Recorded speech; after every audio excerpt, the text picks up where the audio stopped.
Yeah, it goes everybody, because we're continuing with a game called Katawa Shoujo. Where were we? Oh my god, we're dating. Let's see, Juju, yeah. Amy tosses me a package of bread and we all dig in. Curry bread, interesting. Wait, let me just edit this part here, there you go. Or maybe it's a little bit more, there you go. I guess I wasn't really paying attention to what I grabbed at the store. Hey Sal, you look like your bread's a little spicy. I shook my head, trying in vain to keep an image of manliness. Yeah, it's hardly spicy at all. I see, that must be why your face has gotten so red. Yes, exactly, the lack of spice has gotten my blood up. Because of the disappointment. Amy laughs and swallows the last of her bread. Well, if you can't handle it, I'll be glad to take it off your hands. Hey, just because you wolfed down yours so quickly doesn't mean I'm just going to give you mine. Amy mock pouts, causing me to nearly choke on my bread with laughter. Oh, come on, Isao. Aren't you supposed to be concerned with my making sure I've got enough to eat now? We're dating, you know. Though, Amy looks troubled all of a sudden. I can't say I feel any different. What do you mean by that? What makes this a date? It's just what we would have done anyway, really. But this should feel different because before, when we had lunch, we were friends. And now we're a level above friends. You sound like Rin. Laughter escapes and Emmy grins. Well, she might have put the thought into my mind. We've talked about that sort of thing before. Really? About me? Not really, just stuff, really. Rin thinks that the change of a label from a friend to girlfriend seems arbitrary most of the time. Like there's no difference between the two. I can think of at least one, you know. You don't tend to kiss your friends quite as much. For the second time today, Emmy blushes slightly and giggles. I suppose you're right. Exactly, I'm always right about things like this. Emmy rolls her eyes and chuckles. Guess you're pretty smart, huh?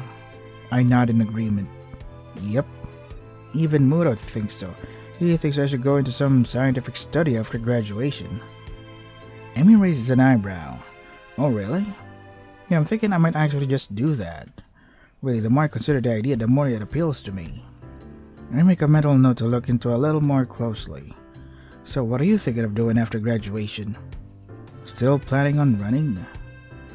Emmy shrugs, seeming almost a bit hesitant. I don't know, if I'm good enough and I can fight a team, I guess. You mean you aren't sure? I haven't really thought about it, to be honest. Really?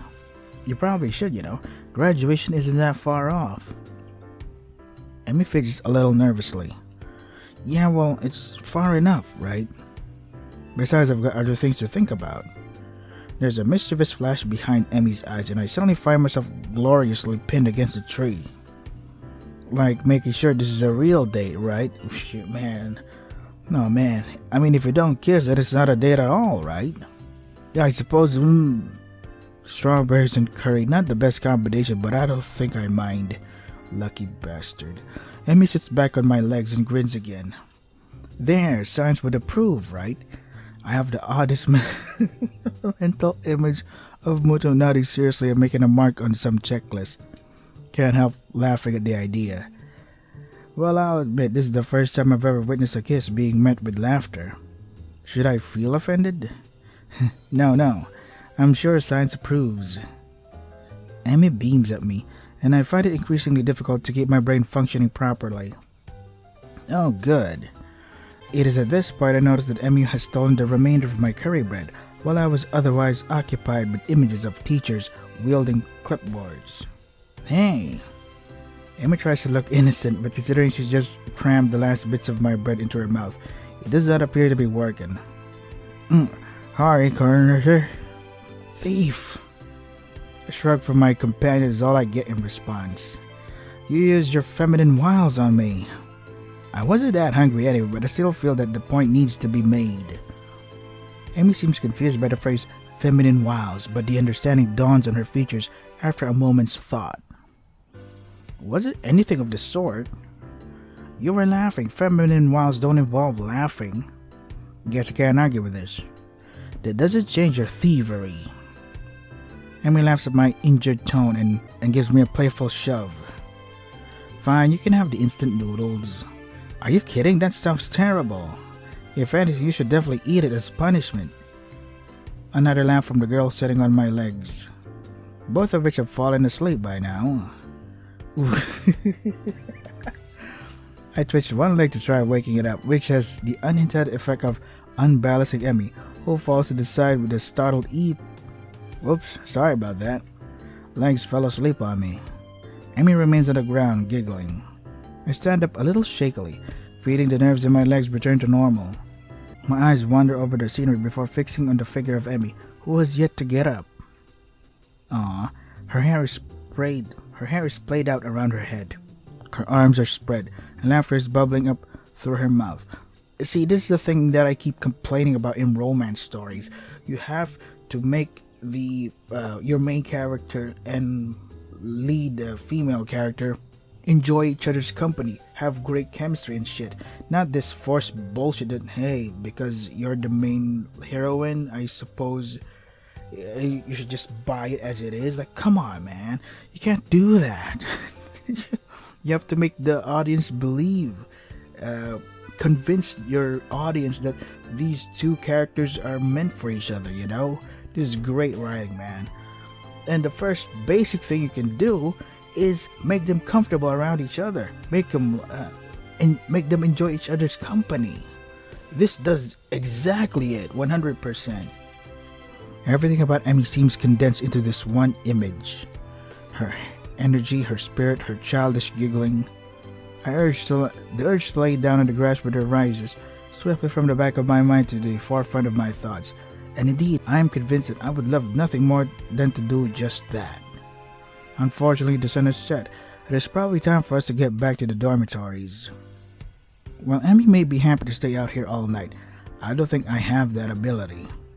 Besides, homework soon beckons. It wouldn't make sense to start thinking about things like university and then slack off, would it? I extend a hand to Emmy to help her up. We should probably get going. Emmy makes a sour face. You're right.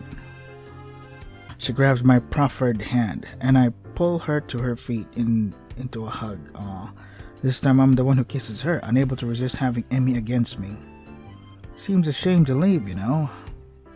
Yeah, it does. But if we don't get back to the school soon, we'll probably get into trouble. Emmy pokes me in the ribs playfully. And you need to do your homework, I'm sure. Sadly, you're absolutely right. I throw my arm around her shoulders, and we make the trek back to the school, accompanied by occasional bouts of laughter as our conversation jumps from subject to subject. Everything from running to school to the peculiar way that one of the cafeteria workers smells. All too soon we find ourselves outside of the girls' dormitory building. Well, I guess I'll be going then. I guess so, huh? Emmy grins at me again with that mischievous look. Are you going to be able to survive without me? I laugh. I'm sure I'll manage. How terrible. Aren't you supposed to say something like, I'll be counting the seconds you're away? Nah, I don't think so. Aw. Emmy pulls me down to a quick goodbye kiss and steps back looking unexpectedly shy. Thanks for dinner. I really had fun. Honestly, I did. So did I. I think we shall have it to do it again sometime. Emmy laughs at my deadpan delivery and nods. See you bright and early tomorrow morning, right? You've got to run off that bread after all. Of course, despite the fact that you ate most of it. Yeah, despite that. See you later, Hisao. As Emmy turns to head inside, I notice something weird. Something so weird that I'm surprised I didn't notice it earlier. She's limping slightly, favoring the left leg. Hey, Emmy. Is your leg okay? Emmy looks confused, or at least fakes confusion. What are you talking about? Your right leg, you're limping. There's the briefest flash of concern on Emmy's face. Either she didn't want me to know, or she didn't think I'd notice, or I prefer to think she just didn't realize it. Oh, that. She shrugs casually. Must have gotten knocked a little out of alignment during the picnic. No idea what could have caused that, of course. I think back to being pinned under the tree. Ah, should have told me. We could have stopped and fixed it, you know? Emmy waves a hand airily. Nah, it's not that big a deal. Don't worry about it, okay, Hisao? It's fine. Why do I get the feeling that she's convincing herself as well as me? Let's save number... Yeah. Continue. Should I press it? Why not? Are you absolutely sure? You don't want to go ahead and just adjust it before heading up the stairs? You could get hurt if you don't, right? I said it was fine, Isao. Seriously, don't worry about it. I've got some experience in these matters after all. Yeah, I suppose so. Emi grins reassuringly. Honestly, Isao, I appreciate the concern, but I really am okay. Now really, I need to get going. Your attempts to keep me around are doomed to fail. Of course. Just prolonging the goodbye, I suppose. Another grin lights up Emi's face. Good night, Hisao. Good night. As she limps inside, I find myself hoping she's okay despite her assurances that she's fine. Talk to the nurse. I think I can call this a successful first date. Hell, any day that ends with Emi pinning me under the tree to kiss me can't be bad, can it? Oh boy. I head back to my room, mentally thank the gods if Kenji doesn't ambush me in the hallway. I get started on my homework. Oh man, I'm getting concerned about a fictional character. Help her, god damn it. This is how great the writing for this visual novel is, man. It makes me give a shit about them. The morning is far too early for my taste. It doesn't help that I had trouble sleeping last night. There were simply too many things to think about. My mind refused to slow down.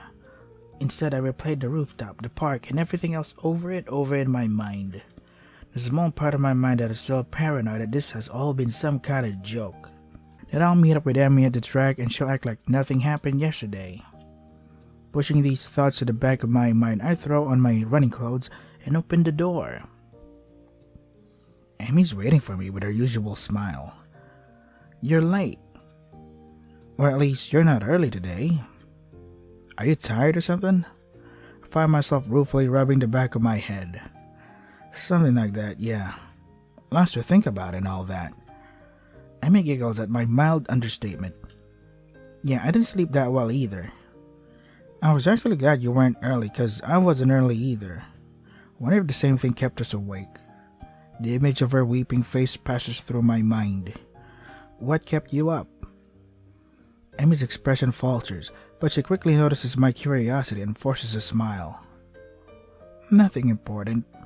She's obviously not telling me something. The question is, should I press the issue? Something's clearly been bothering her for a while. I want to help her, but would it just come off as me being nosy? She's got to know I care about her, though. Are you sure? If something's bothering you, I'm here to help you sort it out. Emi laughs then, but it's not her usual laugh. There's an edge to it that seems almost bitter. Sort it out? I'm not sure it can be sorted out, Hisao. An almost grim smile crosses her lips. It's like a smile of resignation. I don't think you could help me anyway. That hurts. I don't want to say that it hurts to her, but it does. Doesn't she realize I want to be there for her when things go wrong? Well, I won't push you on the matter. But I'm here for you if you decide later that you'd like to talk about it. It might help. I can see the debate raging behind Emi's eyes. Seems like she wants to tell me, but she's not sure whether or not she can. Hey, forget about it for now, okay? We've got running to do. The mention of running something that she can handle brings Emi back to her usual self. Right. Hurry up and stretch out, Hisao. We've got to get moving. She takes off like a shot, far quicker than I'm used to. Still, I try to keep pace with her, recklessly testing my limits. It gives me a feeling of freedom, like my heart is no longer important. I find myself wanting to laugh, filled with the feeling of moving beyond what I once called my boundaries. The nurse's warnings to not overdo things echo in my mind, and I disregard them. This feeling I have, this willingness to risk a little a heart attack for something so trivial as a morning run feels out of character for me. But is it? Or rather, should it be? I've got a weak heart, sure. It'll never be capable of the kind of speed and endurance Amy's capable of, though I probably wouldn't be able to get that good even if I had a healthy heart. As we round the final bend, I feel my legs screaming in protest, but for the first time, I ignore them. I accelerate to finish at a sprint, nearly catching up to Emmy. That was never going to happen, of course. Still, I feel surprisingly good. Oh sure, my legs feel like they're about to catch fire and I'm having trouble staying upright, but there's been a shift of some sort today. It's all thanks to the girl grinning at the finish line, waiting for me. That felt a little faster than usual. My comment is met with a grin and a shrug. Can't have you think I was going to go soft on you now, can I? But you managed to handle it just fine. Well, I couldn't have done it without you. Still feeling the high from the run and moved by a surge of gratitude, I seize Emmy in a hug. Thanks. Really, I'm not just saying that. I'm in your debt. Emmy seems flustered by my words, squirming uncomfortably. Don't be silly, Sal. Someone had to haul you out here, didn't they? And it's not like you're not doing anything for me, right? I needed a running partner, remember? I shake my head, still pointedly not letting go of Emmy, who stops squirming and merely looks up at me with a quickly deepening blush that almost seems out of character. Aw, no, that's not true. You wanted a running partner, but you didn't need one. If I hadn't showed up the day after the festival, you would still run, right? But it doesn't work the other way around. I only managed to make it a few times before the festival, and without you I probably wouldn't have made it out at all after that. Amy smiles at me and prods my chest with one finger. You are pretty lazy, Sal. Hey, I was giving you a compliment. Well, you're welcome, I guess. I'll pay you back somehow. Oh, well, that's not necessary, you know. I mean, I kinda like you, Sal. And being able to run with you in the mornings isn't exactly a bad deal for me either, so... For someone to get so much praise, he seems unused to gratitude. Can't think of anything else to say, so we fall silent. I become aware of Emmy's breathing, of the dampness of her clothing, and of the scent of her. Coming off of anyone else, it would stink. Coming off of Emmy, it fits her in a way nothing else could. Her skin is cool, slick with sweat, and the breeze causes goosebumps to rise. Almost without thinking about it, I lean down Emmy's mouth, which has already moved to meet my own. Her lips are soft, and she hums happily as we kiss, sending vibrations from her mouth to mine. There's startling rightness to everything about this moment. We fit one another perfectly. The kiss ends and I finally let my arms drop back to my sides. Emmy's smiling warmly at me and giggles again. Come on, Isa, we'd better go see the nurse. Then it happens. As she turns to begin walking, she gives out a tiny yelp and stumbles forward. Emmy! I leap to steady her and notice with some concern that she's favoring the same leg as last night. Your leg. Emmy seems panicked and pushes away from me. It's fine. My expression must seem hurt because she hastens to apologize. Sorry. Didn't mean to push you like that. I was just... She stumbles for something to say. It's nothing, really. Hey, don't worry about it. She's so flustered I decide to shrug the whole thing off. But there's a cold feeling in the pit of my stomach now that won't go away. I tried to step in and help her, and she pushed me away. Smiling, I shove those thoughts to the back of my mind and concentrate on Emmy. I just don't want you getting hurt, that's all. You don't have to worry about me, honest. I'm fine. Yeah, you say that, but I don't believe you. Why won't you tell me what's wrong? It's like she gets offended by my trying to help. What am I supposed to make of that? I'm still trying to sort out what happened on the track as we arrive in front of the nurse's office. Amy raises her hand to knock, hesitates and turns to me smiling guiltily. Hey, can you do me a favor? Of course. Can you tell the nurse that I'll see him later? I just remembered that I've got some stuff to take care of before class. So I really need to get moving. I peer at her closely, and she fidgets under my stare. Yeah, she's clearly just avoiding the nurse. That leg of hers. Well, whatever. I said I'd help, and so I will. But I'll make damn sure she sees the nurse before the day's out. Yeah, okay, I'll let him know. Amy looks like I've just given her a pony on Christmas. Thank you so much. You're the best, Tisao. I am rewarded for my complicity in her lie by a kiss that makes it all worth it, or so I tell myself. As Emmy heads out of the building and trying hard not to let her limp show, I knock on the door of the office. Isao, come on in. I don't see Emmy with you. She's not sick again, is she? From the tone of his voice, I don't think the nurse is expecting me to say, yep, she's ill. Or she said she had forgot to do something and so she had to skip out, but she'll see you later today. The nurse leaves an exasperated sigh. Honestly, that girl, she's been avoiding me. Yesterday was in and out of here without even taking off her prosthetics, and now this. Well, at least it's not just me Emmy doesn't want worrying. That's comfort, I guess. Still, I feel like I should say something about her, like, I said I lied for her, but she really needs to see him. Now that you mentioned that she was limping pretty badly today. And last night as well. The nurse's eyes narrowed the words, last night. And what exactly were you two doing last night? We were on a date. The nurse raises his eyebrows as if surprised. Really? Interesting. Oh, nothing. His gaze turns thoughtful and then he grins at me. You don't think you could use some of that boyfriend charm to get her to come see me today, could you? Of course.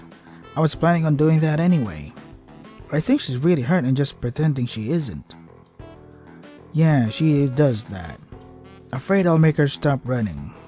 Will you? I don't like her, but if it's bad enough that she's been limping, well, I guess I have to see what's wrong for myself before I make that call. I see. Emmy not allowed to run? Perish the thought. I don't know if she'd be able to function without running. No wonder she's reluctant to admit anything's wrong. Well, I'll make sure she sees you. Good, and before I forget. He grins at me again in what feels like a vaguely threatening manner. Don't forget that I know what medications you're on. You be careful around Emmy, got it?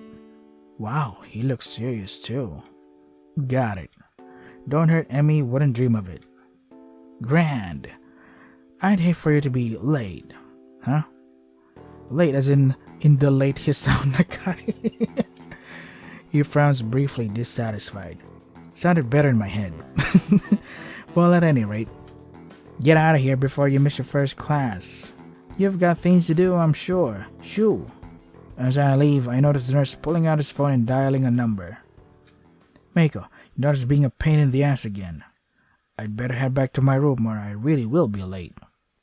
Hey, wasn't he supposed to check my heart rate? What an asshole. The lunch bell sounds and I bring myself out of the stupor I slipped into during the morning classes. My lack of sleep last night coupled with the increased pace of this morning's run has left me a little exhausted. Despite that, I find myself skipping stairs up to the roof. There's a thrill of excitement now, in addition to the pleasure one gets from eating lunch with one's friends. True, both Emmy and Rin are still my friends, but Emmy has become more than that now. Rin is back in her usual spot on the roof, almost as if she'd never been absent. Feeling better, I take it?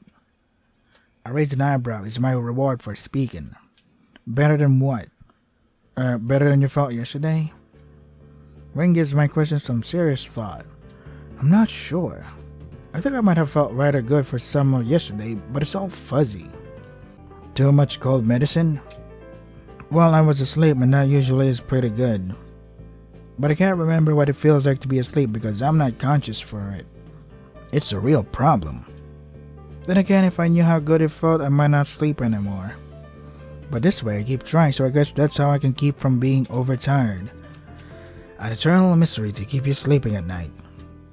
Maybe mystery is the wrong word. Intangibility might be the proper way to describe it. Yeah, I see. No, I don't see at all. I have no idea what she's talking about, but that's okay, since I rarely do. Do you remember what sleeping feels like? Like yesterday, do you remember what you felt like sleeping yesterday? Well, I actually didn't get a lot of sleep yesterday. Maybe that's because you remember subconsciously. Actually, I think I was worrying about Emmy. Doesn't Emmy worry enough about herself? I hadn't considered that, but it gives me pause. Sure, but would she ask for help if she needed it?